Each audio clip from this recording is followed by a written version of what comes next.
have to do so during session. We have red and yellow to the right, blue and green are to the left.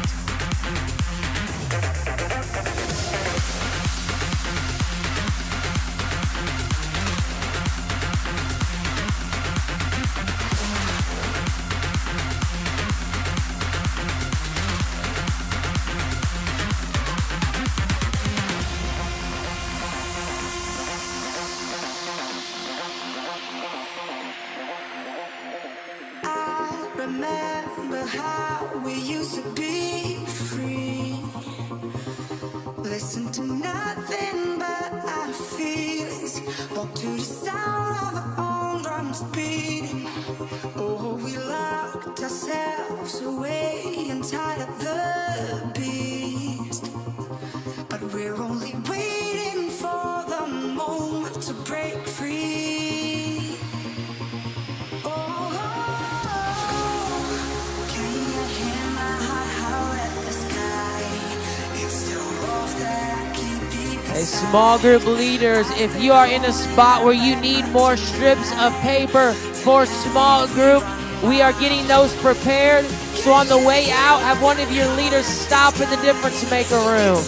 Small group leaders, if you need more material, make sure you stop by difference maker room on the way out.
Hey, welcome. Good morning. How you guys doing? You're waiting for live here. That was like 2 people that are like, I'm gonna wait for it. Are you guys even here this morning? Okay.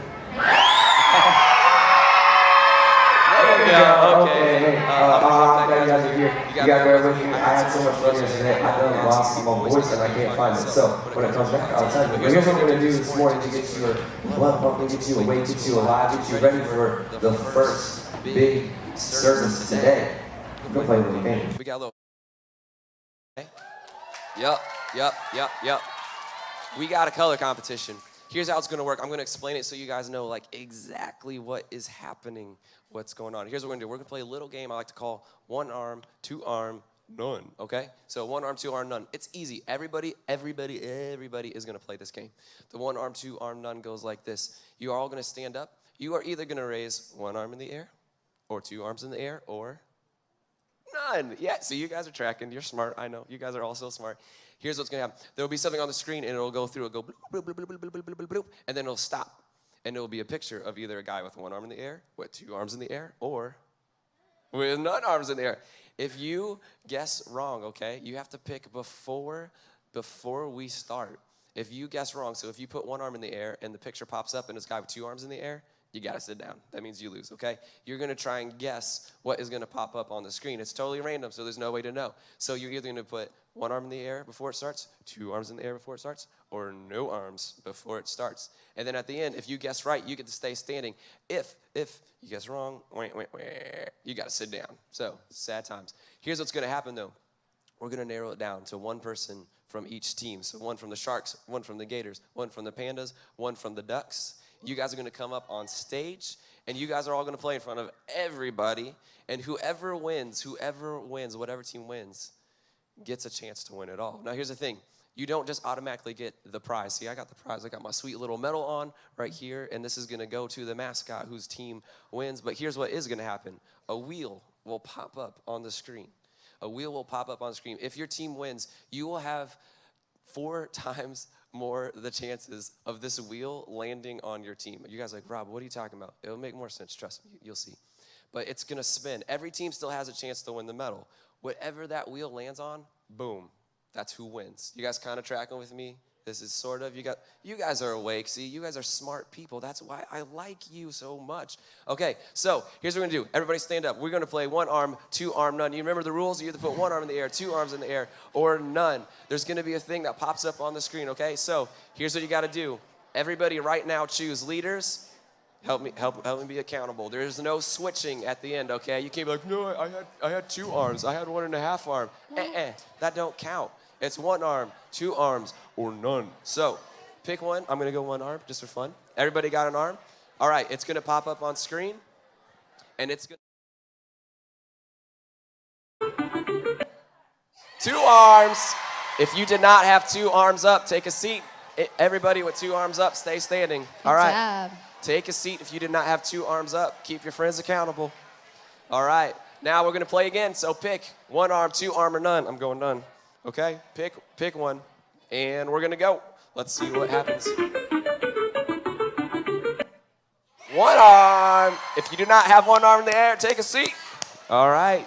Man, the herd is thinning. That was quick. Oh, my goodness. All right. Pick another one. 1 arm, 2 arm, or none. Pick one. You got to stick with it. I'm going twosies. All right, you guys ready? Everybody got theirs? And let's see what happens. Go. 1 arm. I have not picked right yet once. I'm terrible. All right, who we got left? Here's what we're going to do. We're going to pick 1 person from each team. So I'm going to have my guys help me. We're going to pick 1 person from each team to come up.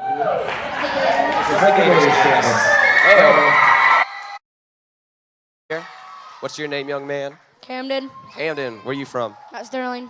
Mount Sterling. And what team are you repping? Blue. The blue team, the Sharks. All right, give it up for Camden. What up, sir? What is your name? Nehemiah. What is it? Nehemiah. Nehemiah. And what are you repping? Who's your team? Panda. The Pandas. All right, it's your guy, Pandas. All right, and last but not least, what's your name? Riley. Riley. You're the Ducks? Mm-hmm. All right, Ducks. Riley's the person. You guys are going to stand right here. You stand right here. You stand right here. All right, same rules. You're going to pick 1 arm, 2 arm, or none. You guys ready? Pick one. Whatever you're going to do. Go for it now. All right, you're one, you're two, you're none. Let's see who's got it right and who's got it wrong.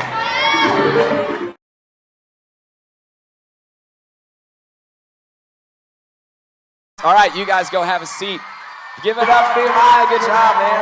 All right, Candace. Here's what's going to happen. A wheel is going to pop up on the screen in just a second. It's going to have way more Panda spaces on it than anything else. Okay, so this is just the wheel of Panda. Okay. But just a second, teams. Everyone's going to notice your team's still up there. So there's still a chance that any team could win. But the thing is, you have way more chance of winning. Whatever the wheel says goes, okay? Whatever the wheel says goes, I'm not in charge. So we're going to spin the wheel, and whatever the wheel talks, you guys ready for this? All right, spin that wheel. All right, here we go.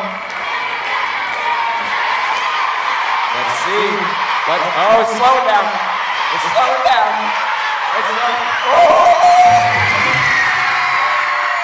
Pandas! Panda, come on up here. You get a gold medal. Pandas, you win. That is another. He has a big old head, so I'm going to put it on his ear. You guys have 2 medals. You are tied with the Gators, who also have 2 medals. Make sure at the color competition today that the rest of the teams play because it's not over yet. Okay? Here's what we're going to do. We're going to do something I like to call worship warm-up. So great job. You go have a step down. And I'm going to let Sharon explain to you just a little bit.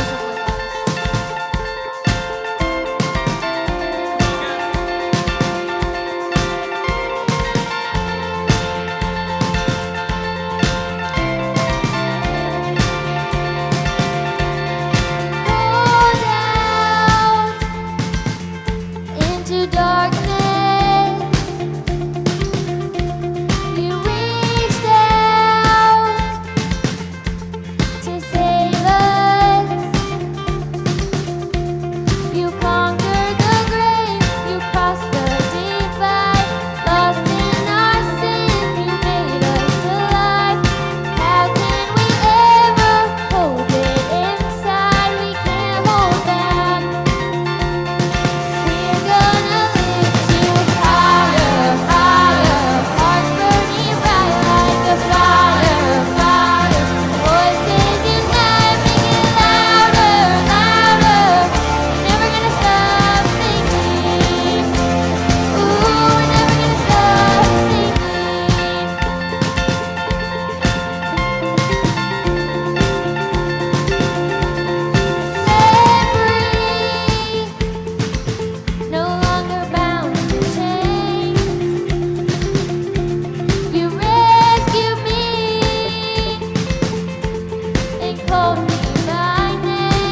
We forgot to go over one worship move.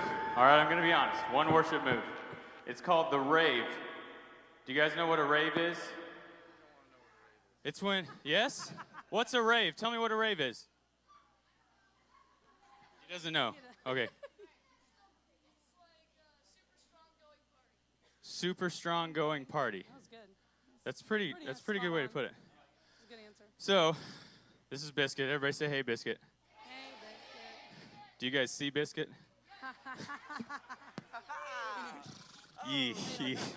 My bad. I apologize for that one. Anyway, we really love to rave it up. This song, I'm going to count you off in the middle of it, and everybody just needs to go crazy. Front to back, side to side, even in the very, very back over there. We're going to go crazy. You guys ready? I got to see everybody jumping. Otherwise, we're going to start over. We're just going to keep starting the song over. We're going to be here all day. So let's go ahead. We're going to put our hands together first thing.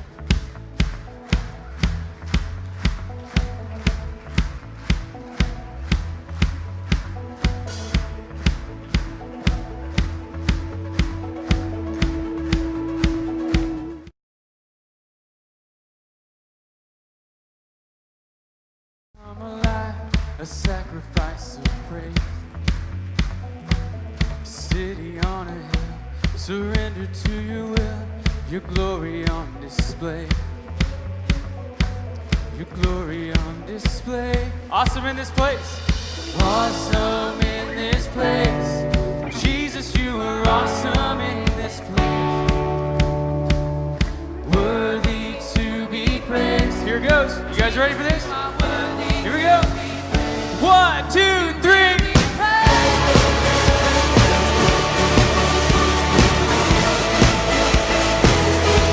You will be praised.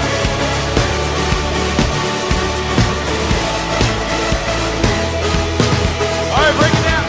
Your love, a force of grace, consuming every space. It's uncontainable.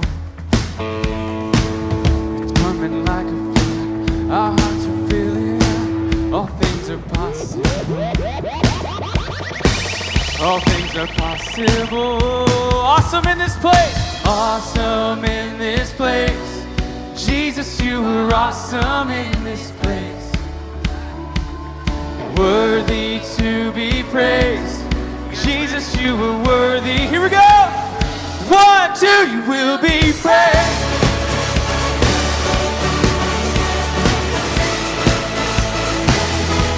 You will be praised.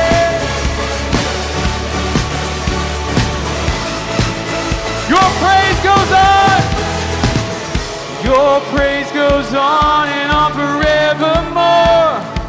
We lift the name of Jesus.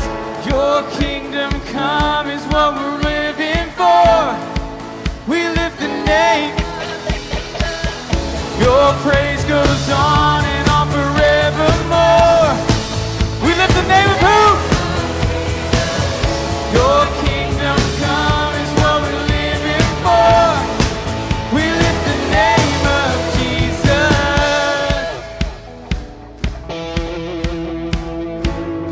All right, we're going to sing awesome in this place. Awesome in this place. Jesus, you were awesome in this place. Worthy to be praised. You guys know what's coming. Worthy to be praised. You will be praised.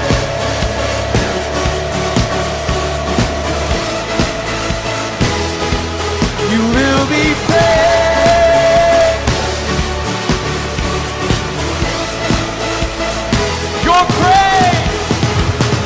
Your praise goes on and on forevermore. We lift the name of Jesus. Your kingdom come is what we're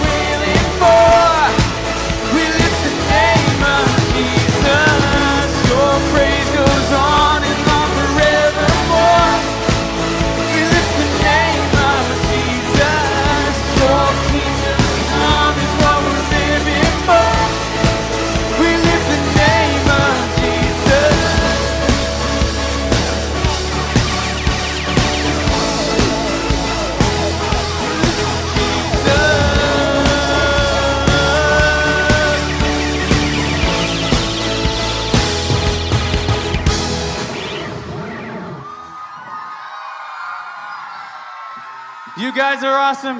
If you guys could find your seat.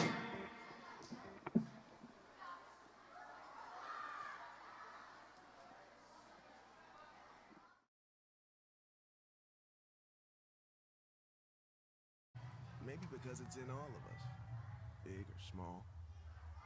Sometimes you go looking for it.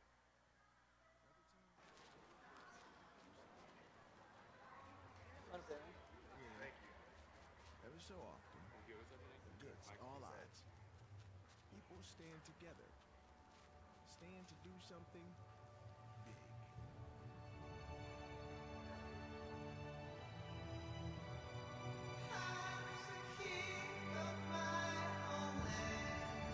I gave my whole life to this idea, to the fight.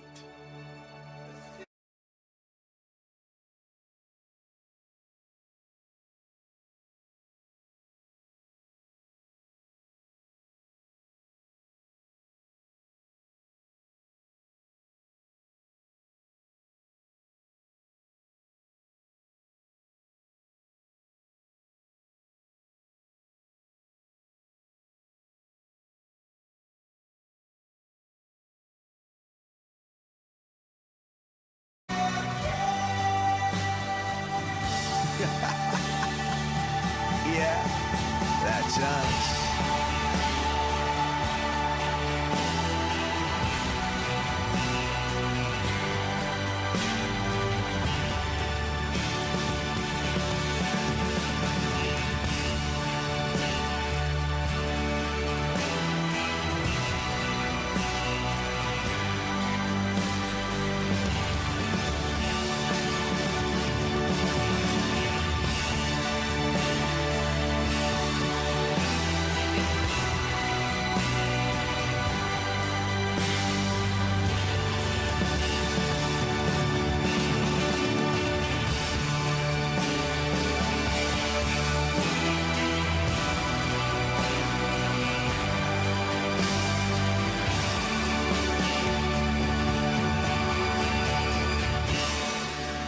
So here's to the ones who refuse to quit, because they know that the fight for is much greater than the fight against.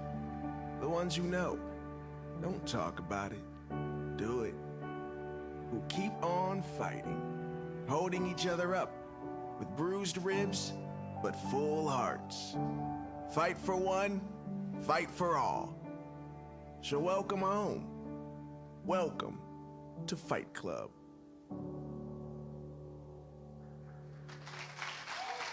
Crossing, how we feeling this morning? Y'all feeling good, right? I mean, I want to know what side of the room has got the most energy. This side, make some noise. Where we at? This side, make some noise if you got some energy. This is your moment. Middle section, don't be showed up, okay? Middle section, make some noise.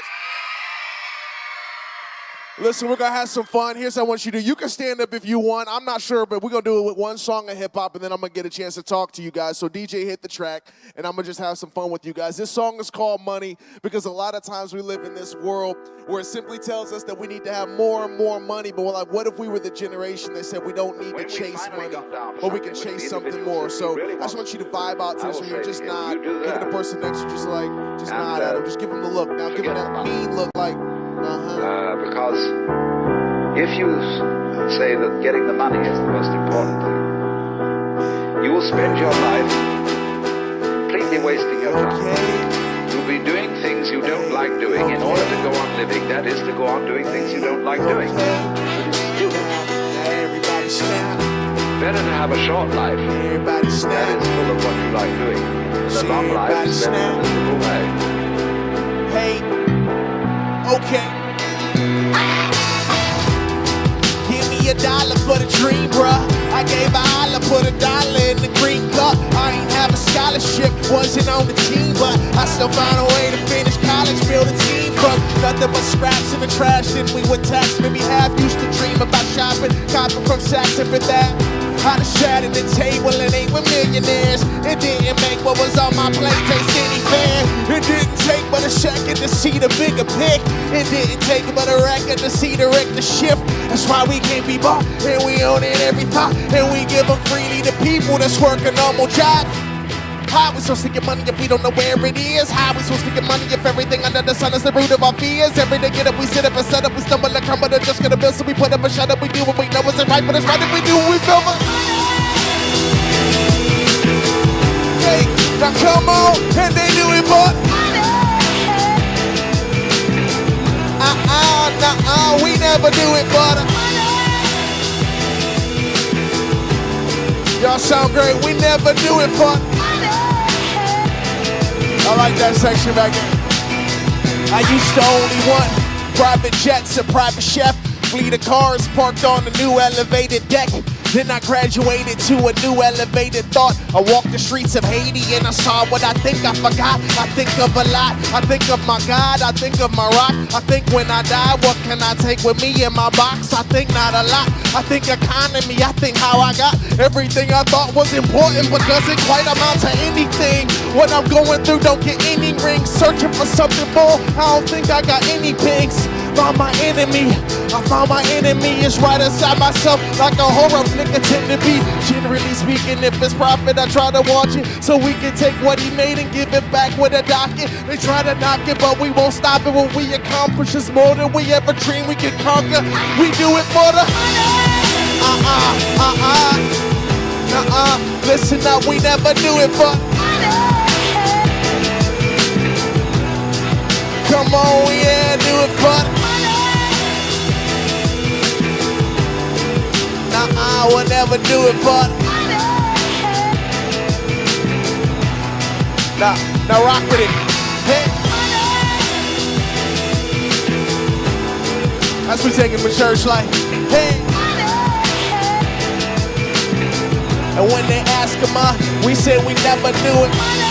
We never do it for the. We never do it for the money. Instead, we do it all for the King. He's the one. He's our one and he is our everything. Hey, y'all make some noise for yourselves. Dap the person up as you sitting down. Just dap the person up sitting next to you. Just say, hey, you held that down. You held that down. Let's go ahead and get back to the show.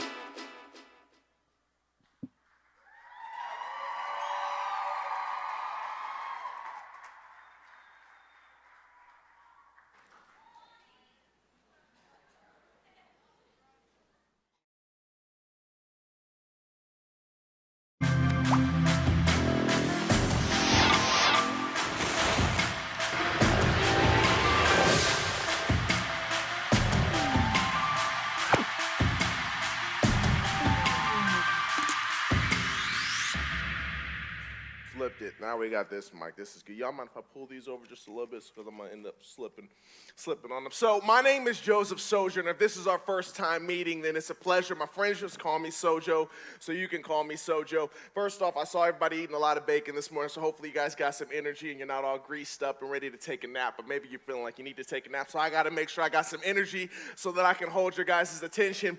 But I'm going to tell you just a little bit about me and tell you a little bit about my story because it kind of ties into this idea of run. Everybody say run. Now I need you to say it from the bottom, like just real run. There we go. So we're talking about this idea of run, right? And last night we talked about this idea that the run begins and that every one of us is on a race. Every one of us is on this race, and it says, hey, listen, you need to know that you're running support, that you have people surrounding you, and that you are understood. And believe it or not, there's probably people in this room right now that are thinking, I just needed to hear that on night one. I needed to remember or even know for the first time maybe I've never even been told that I'm understood. And that's where we camped out last night, that, hey, listen, you need to know you're supported, that you're surrounded, and that you are understood. Look at the person next to you, just look in their eyes, maybe grab their face and say, you're understood. I know you. And you're like, thank you, I know you too. We know each other. That's where we started, right? Okay, eyes back here, because I need your attention because we going somewhere. We about to run. Everybody say. You guys are awake this morning. I'm already feeling really, really good. I like you guys. I like you guys a lot. So we're going on this journey, and so here's my hope today, is that I'm going to share a piece of my story with you, and there's going to be pieces that maybe you're like, I can relate to it. There probably is going to be some pieces where you're like, I can't relate to him, but hopefully every single one of you in this room can say, I can relate to the feeling he felt there. Because reality is, when you're running this race, there's nothing like bearing weights, and you're holding on to weights, and you're feeling like something's holding you down, and you're feeling like you can't run at your best speed. Raise your hand if you've ever had a hard time that makes it hard to run fast. Yeah. Then you're like, I'm trying to run, I'm trying to be my best, but reality is I feel like I'm carrying 100 pounds on my back. I feel like I can't get things to go right in my life, and now I feel like it's just weighing me down. And I know, Joe, I know you're telling me that I'm supposed to run. I know you're telling me that God is with me. I know you're telling me that the race has begun, but I don't feel like I'm running. In fact, I feel like I'm walking. Maybe I feel like I'm limping. Maybe I don't even feel like I'm moving at all. I'm just laying down. I have 40 strips of bacon. I'm not trying to go anywhere. Hopefully I'll get a chance to connect with you, that person in the room right there, and say, hey, no, you got everything it takes to run. You are crafted to run. God is running with you, alongside you, in front of you. And believe me when I tell you that he's running with you. And so I'll start by saying this. I was born and raised in Akron, Ohio. Now, that's not too far from here, but it is the home of LeBron James. And I don't know if you've been watching the series, but LeBron James did pull out a victory. Make some noise if you love LeBron. Oh, that's good. I usually don't even get that much of a response. Make some noise if you love Golden State. Okay. I love this room even more now. Typically, I get a lot of boos. A lot of people don't like LeBron, but I love that I'm in a room here where we don't have haters. You guys are actually full of love. So I was born in a city called Akron, Ohio, home of LeBron James. So obviously, I love the Buckeyes. I love the Cleveland Cavaliers. We're having a difficult series right now. I'm aware of what the series is. It's 3-1. We might not be able to win it all, but God still gives us favor, and he loves the Cleveland Cavaliers more. And so here we are. I think so. I don't know. But anyway, so I was born in this city. And it wasn't the best side of town. I mean, it was a single mom. My mom was divorced when I was just a baby. And it was myself and my two brothers. And so here she is, a single mom, trying to raise 3 incredibly handsome young men. And so John Joseph, which is my name, of course, and my twin brother, Justin. And we didn't grow up in the best part of town. We didn't grow up in a great side of town at all. In fact, some people would refer to our side of town as the ghetto. And the thing about the ghetto is that it has a lot of distractions. There's a lot of things that kind of get in your viewpoint that mess up your attention, and you don't necessarily see a clear vision of yourself or even all that you can be. And my mom was a teacher for 30 years plus. She teaches second grade. Shout out to the second graders who might be your little brothers and sisters in the room. I'm not sure if you have any second graders, but my mom passionate about second graders. She would always bring us in her classroom and say, come sit and sit with my second graders. And you know, I'm like in 8th grade. I'm like, Mom, I'm not trying to sit with your second graders. I'm trying to sit here and play my Xbox. You know, I'm not trying to play with these little kids and the action figures. But anyway, she'd always bring me in and she'd be like, I want you just to get a chance to see my students. She absolutely loved teaching, and so she took education very, very serious. My mom always says, I'm looking for optimal learning environments. Everybody say optimal. That's exactly how you say it, optimal. Yeah, I said it just like that. I'm like, Mom, ain't nobody looking for optimal. I don't want optimal, but my mom wanted optimal, which simply means my mom wanted the best of the best, and she was realizing that we weren't getting the best of the best education in our school. And so one day after walking our new school that was just built at the end of our street, and I'm super excited because all my friends are going to this brand new school. I'm thinking, this school is about to be lit. This school is about to be every single thing I needed to be because it had orange lockers, which our old school had dingy lockers. And I'm like, Mom, look at these orange lockers. This school's awesome. But after talking to some teachers and talking to the principal, my mom came back home that night and she looked at us and she gathered us in the living room and she said, you're not going to Schumacher Elementary. And I said, what? She said, no, you're not going to Schumacher. And I'm like, well, where are we going to go? We're going to drop out of school? And she said, no. For the next year, we're going to save up some money and I'm going to take you to the school that I want to send you to.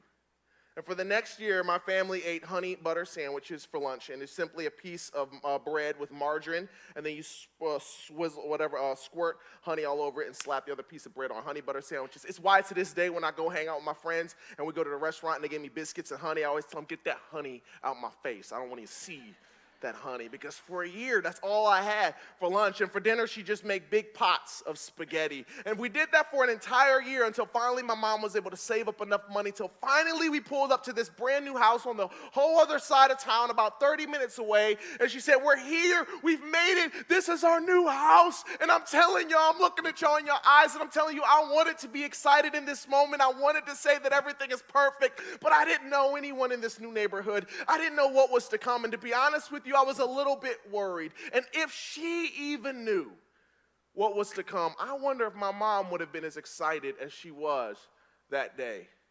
I can still tell you my first day of third grade. I was wearing a Michael Jordan turquoise t-shirt. It said Air Joseph on the back. I thought the shirt was so cool people would want to be my friend. And so I'm walking into school with the brand new school, Monroe Elementary, with my brothers, and then my two brothers on my side, and we're kind of walking. As soon as we walk through the front doors, I just kind of stop, and I'm like, everything about this school is so different. I'm like, nothing looks familiar, nothing looks like anything I know it to be, and I'm walking down, and I'm just trying to take in all the new surroundings. And in my head, I remember thinking this thought. I said, as long as I have Justin, my twin brother, everything is going to be okay. But my mom knew that I was going to hide behind Justin, so she went ahead to the administration and she asked for Justin and I to get separated in all our classes so that we could make our own friends. And so here we are. We get to the intersection of the hallway, and I turn right, and Justin turns left, and I say, oh, Justin, our class is this way. He said, no, my class is this way. And I said, oh. And I watched my twin brother walk off in the distance. I know.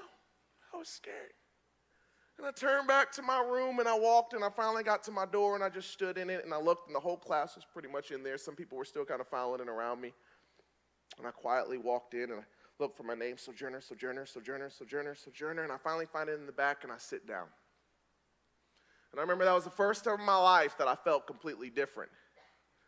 The first time in my life I felt like I just didn't quite fit in. The reality was this: we were the first blacks to ever attend Monroe Elementary. Now, a lot of people ask me, were you born during civil rights? I said, does it look like I'm as old enough to be born during civil rights, y'all? Come on.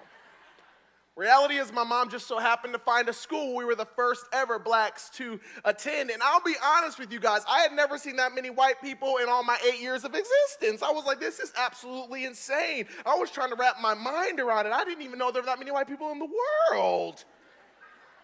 And so I'm sitting here in this room, and I'm trying not to feel different, and I walk different, I talk different. I mean, everything about my walk was a little bit of a struggle. I'm like, hey, what up, everybody? Hey, what's up? And everybody was like, why do you talk so funny? And I'm thinking, do I talk funny? Because you talk funny. I don't even know these songs that you guys are. I don't know Seinfeld. I don't know these shows that you guys are watching. I don't fit in. I feel weird. I feel misplaced. And what started off as innocent started to turn a little bit more aggressive as I moved into fourth grade. What started out as innocent jokes turned a little more sharp. This extroverted kid that used to have tons of friends, that used to feel comfortable walking in any type of room, started to close off. Not only did I start to close off, I started to get upset. See, I was small. I was a really, really small kid with a big head. I had a small body, big head. I had to grow into this head, y'all. And so I used to walk around bobbing my head in the hallways because I couldn't quite hold it up. And reality is my brother was double my size. And so they would always look at me and they would wait for my brother to walk away. Then they'd be like, what are you going to do without your brother here? And I used to get so upset. I said, listen, I don't need my brother. I don't need anybody. Don't talk to me like I'm not a grown man. I'm in the fourth grade. And I would get so upset. And listen, y'all, listen to me closely, because that was the first sin that got a hold of me. Yes, I understand my situations was difficult. Yes, I understand that it wasn't favorable for me, but I allowed anger to move in my heart. And from that day forward, I became guarded. I became so upset because I felt like I had no friends and I wasn't able to trust anyone. In fact, I tried to make a friend in fourth grade, and I remember walking in the room and that person was saying some absolutely horrible things about me, and he didn't know I was standing behind him until he turned around. And I'll never forget his look. He just looked at me like, oh, no. And I just stared at him, and I walked to my desk and I sat down in the back of the room. And I remember thinking that day, I'm never going to try to make somebody my friend again, because apparently I'm not worthy. Apparently I'm messed up, and apparently I'm some of the stuff that he said I was, because I don't look like them, and I don't talk like them. I still remember it was the 5th grade, and I was being asked to give a project assignment. My teacher says, hey, listen, you've been working 2 weeks on your restaurant designs. Tomorrow you're going to present your restaurant that you've been creating and working on in front of the class. And I'm thinking, there's no way in the world I can stand in front of this entire classroom and give a presentation. I remember I stayed after class. I talked to my teacher. I said, hey, listen, I don't know if you know me. My name is Joseph, but I can never, ever stand in front of this class and give a presentation about my restaurant. If there's anything that I can do, if there's anything that you can do for me, could you please allow me not to give this report to the class? And she said, Joseph, listen, I read your report, and I can tell you put a lot of work into it. I think that this class deserves to hear your report. And I said, well, it was a really good report. I did put a lot of work into it. And I was convinced to present. And the next day I walked into school, my stomach was in knots. Some of you know what it feels like to have to give a presentation in front of the whole class. You're thinking like, oh no, God, take me now. I'm so scared. Pray that no one attends class today. And I walked to the restroom, and I had my last stall in the restroom, and it was my prayer stall. And I literally shut the door, and I would just stand in it and pray. Whenever things were going really, really tough, it was as close to God as I could feel in a school where I felt like I was an outsider. And I prayed, I said, God, I don't know what's about to happen. I don't know how this class is going to take to me. Honestly, I've never been more scared in my life than to stand in front of this entire class and give a presentation, but I pray everything goes well. I pray that they don't just love it. I pray they stand up and give me a standing ovation. I pray maybe they even throw roses at my feet. I don't know, God. I just pray everything goes well and I get an A+ and get back home and not have any bad things happen to me. Amen. And I walked out that room. And I can still tell you today how that presentation went. I was standing there with my cardboard cutout of Joe's Rib Shack. And I was telling them all the wonderful things on my menu and all the wonderful things. I say, here you can have fried pickles with dip. And I was telling them all just the great things, and a hand shot up in the back. Question. And I tried to ignore it. His name was Jerry. Jerry. There's always one, right? So I continue to give my presentation. I'm talking about the pizzas. Question! Again, I ignore it. Question for a third time, and I realized that there was no escaping it. By now, the whole class was feeling awkward. And finally, I said, yeah, Jerry, what's your question? And he said, the toppings on your pizzas, is there chitlins and watermelon on it? Which was a joke about my culture. And I remember I got so upset, and I threw my cardboard box cutout down, and I jumped over and I grabbed him. And just as I got ready to punch him, the teacher pulled me, and she's pulling me, and I'm swinging at him, and he's falling over a desk. And finally, she gets me out to the hallway, and I can't even see straight because the rage at this point is so thick, it's so intense that I turn around and I start punching the lockers till finally I look at her eyes and I say, why did you make me do it? I told you that this would happen. And then I slid down on the lockers onto the ground and started crying as I heard the class roaring in laughter in the room.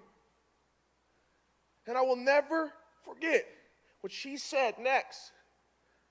That's why the Bible says, let only wholesome talk come out of your mouth. What's useful for building others up. And she leaned down and got right in my face. Right inside the raging face of this little lion, who had no more sympathy, who had no more grace, who had no more mercy left in him.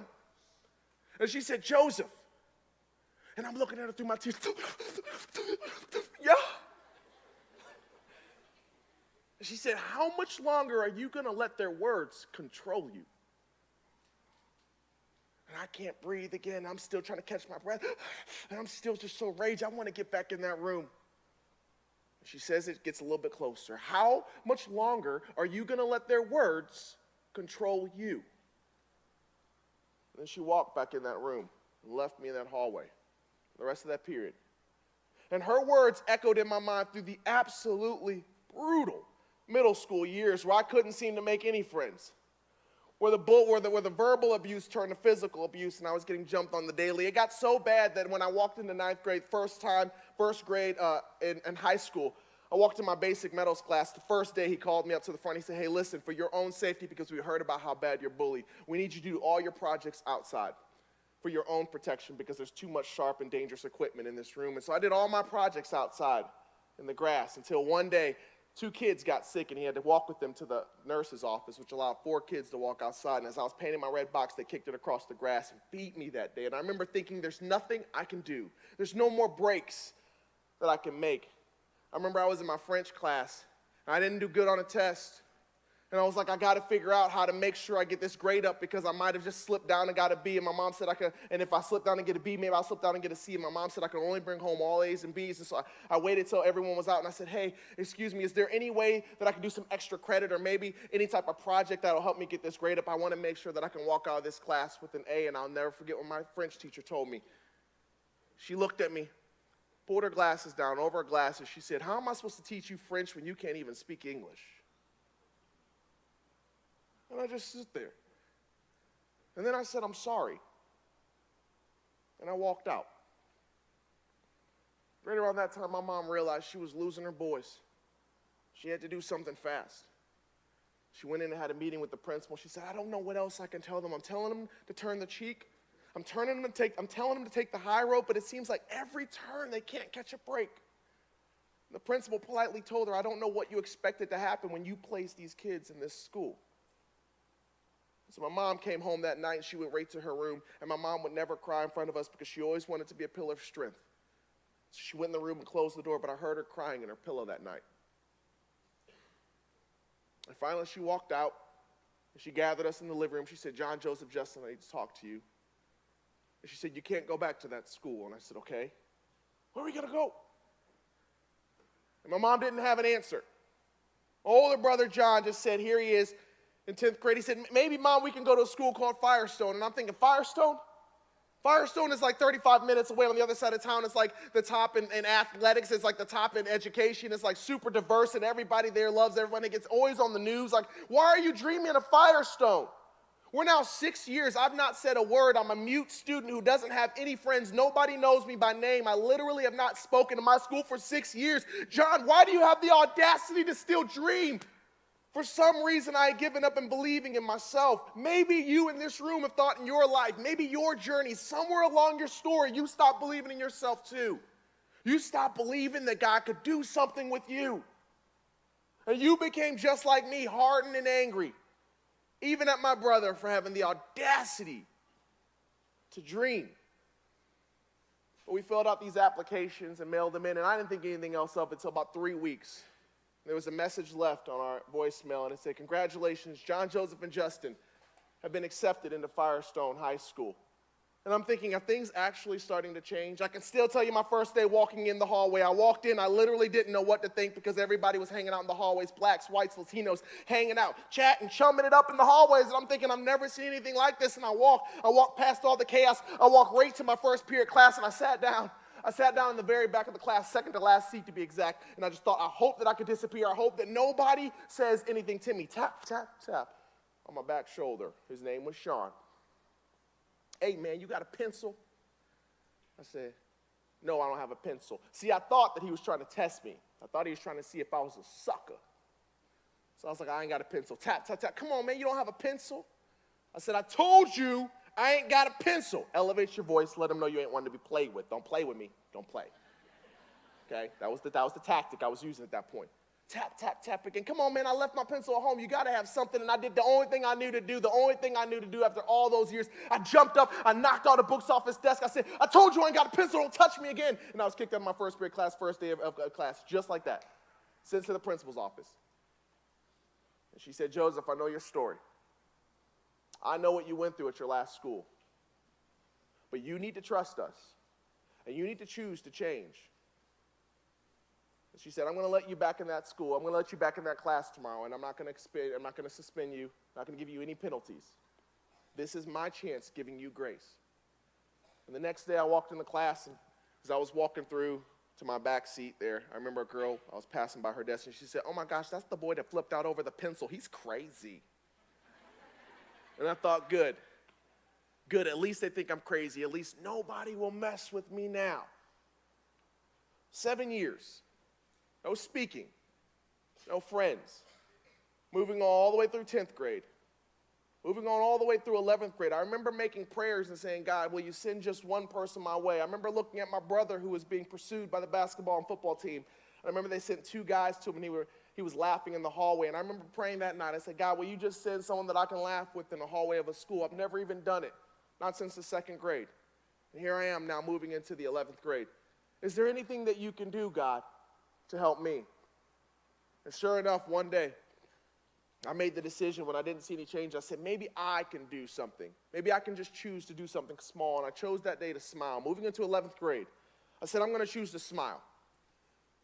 If somebody says my name, I'm going to smile. Someone says a joke, I'm going to smile. Someone says anything that might be remotely funny, I'm just going to smile. I'm going to laugh. I want people to know that I'm not a monster. I want people to know that I'm worthy to be friends with. And the plan began to work because by the end of that year, by the end of 11th grade, I somehow ended up with 2 oddballs who were willing to be my friend. As I walked to my aunt's house waiting for my mom to pick us back up after she got off work, one of them was walking with me.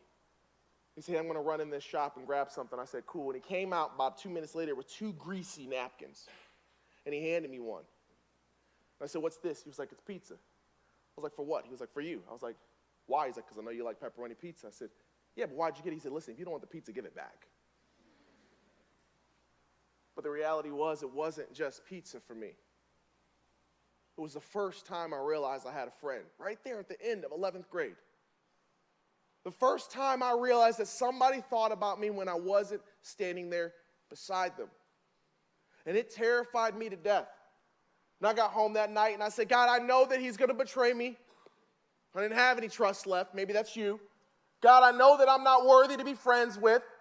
I didn't have any more hope in myself or love in myself. I hated myself. Maybe that's you in this room. God, I don't know why he even chose to buy me a piece of pizza because nobody's ever bought me anything.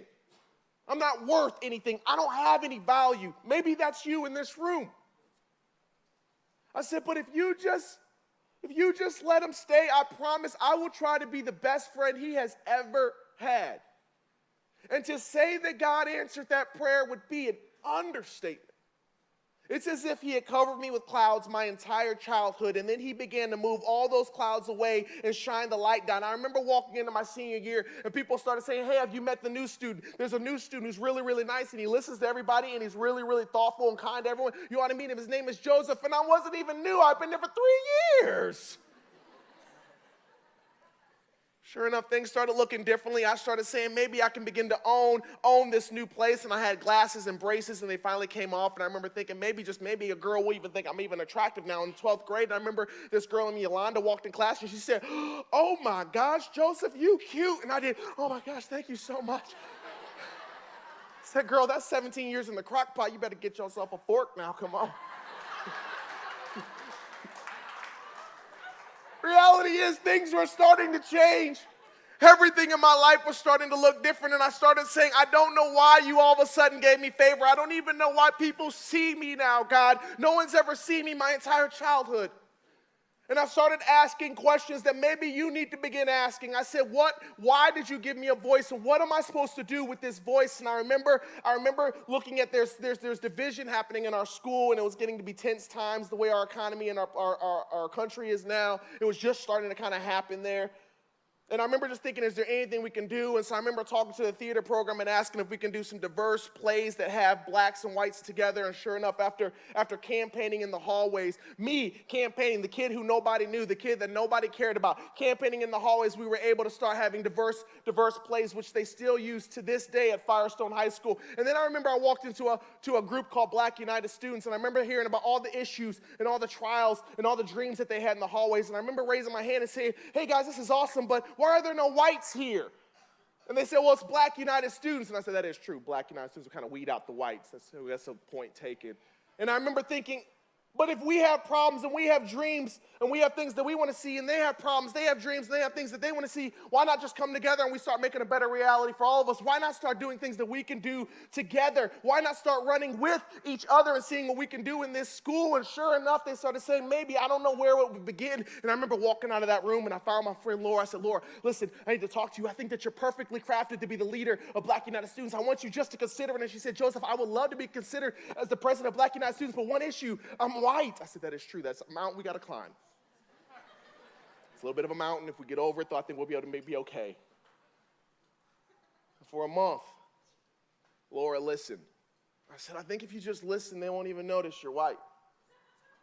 She said, okay. And for a month, Laura listened to every story, to every person.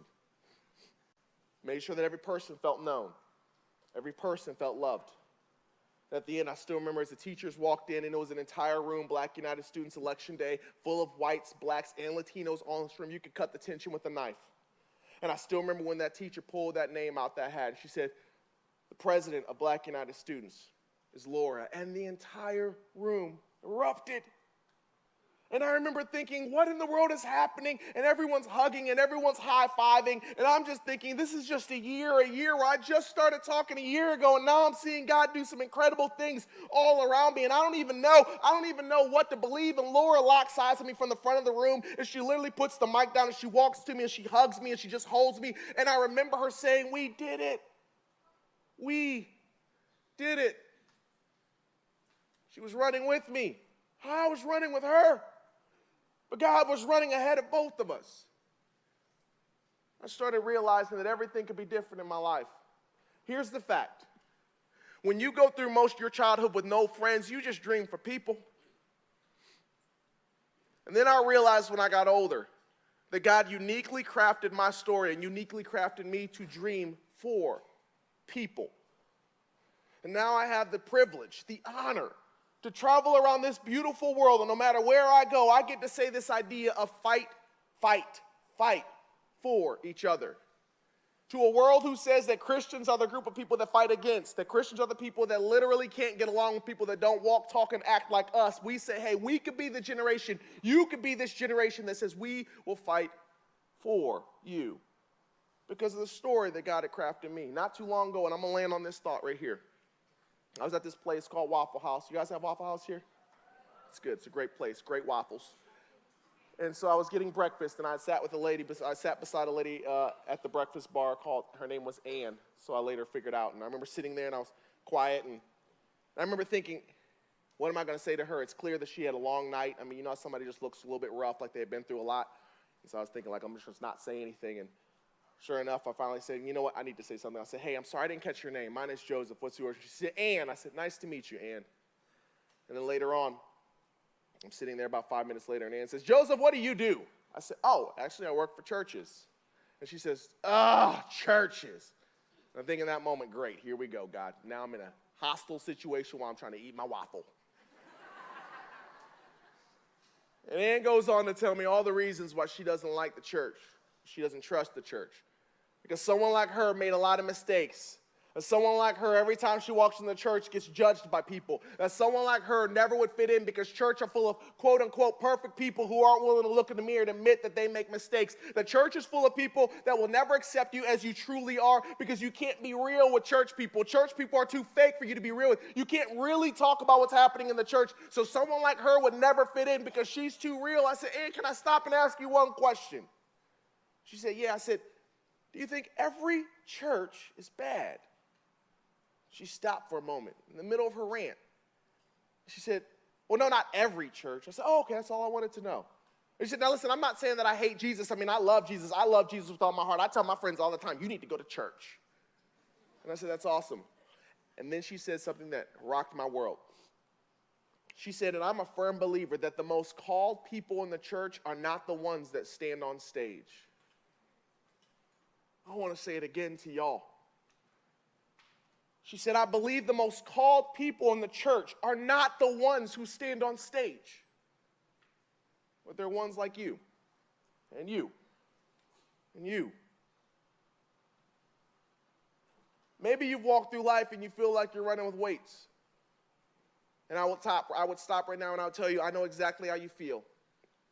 Because my entire childhood, I ran feeling like I was carrying something that didn't make sense, that disqualified me from doing anything significant in life.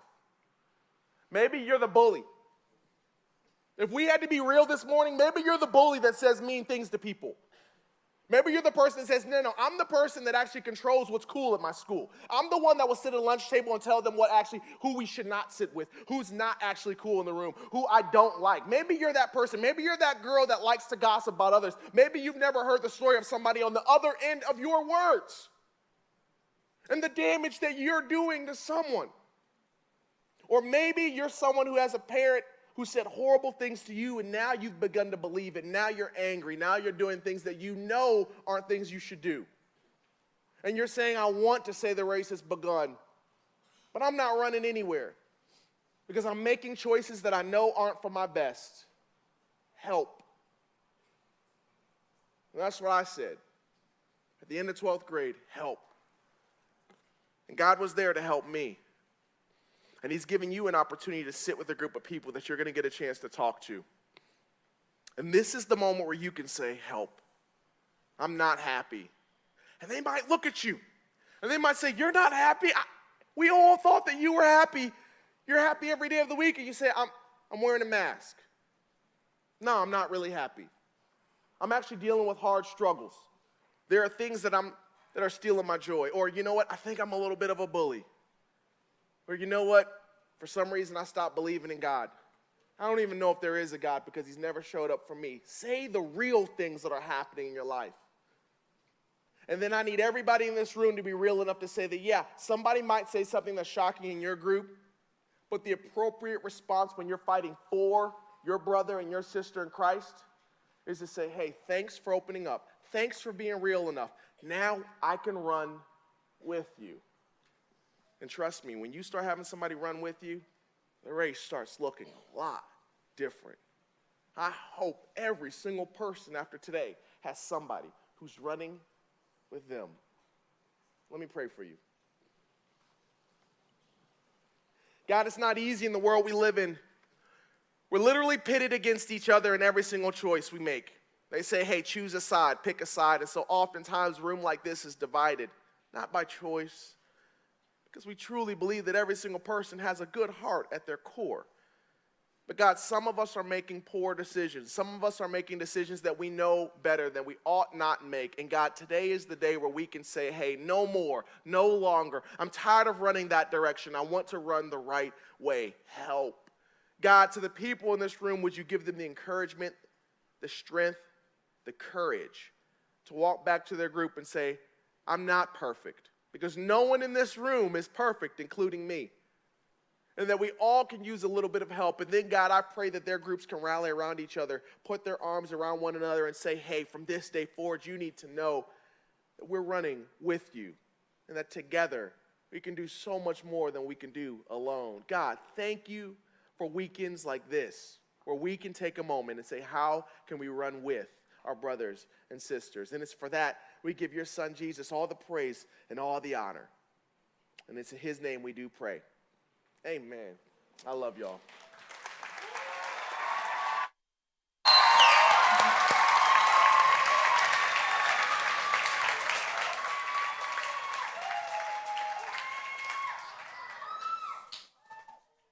When we run with weights, it is impossible to finish the race. And I hope you guys could connect with Sojo just there. And maybe your story is very much like his, where you've got that past and you were holding on to it. And maybe for you, it's something you did. You went against God's will and you sinned. And you've been carrying that weight for a very, very long time. And we're going to get a chance in a few minutes to go into a small group and even hash this out even more. What does that weight look like for you? And you're going to be able to run with those students that are surrounding you, that small group, that family that you have at Crossing Camp, that family that you're going to grow closer and closer to God with. And you're going to be able to just learn even so much more with your small group leader. And there's going to be some really cool things happening in your small group this morning. But man, don't miss it. When we run with those weights, it is impossible. It is impossible to finish the race. It's impossible to get to where God wants us to go. And so please, please, please explore this so much more with your small group leader. I know they've got an awesome plan for you, so please lean into them this morning. So as you guys leave here, Sharon, can you tell them what that's going to look like for a little bit? As you leave to go with your small group leader is going to lead you in a quiet time. It's just going to be that time between you and God.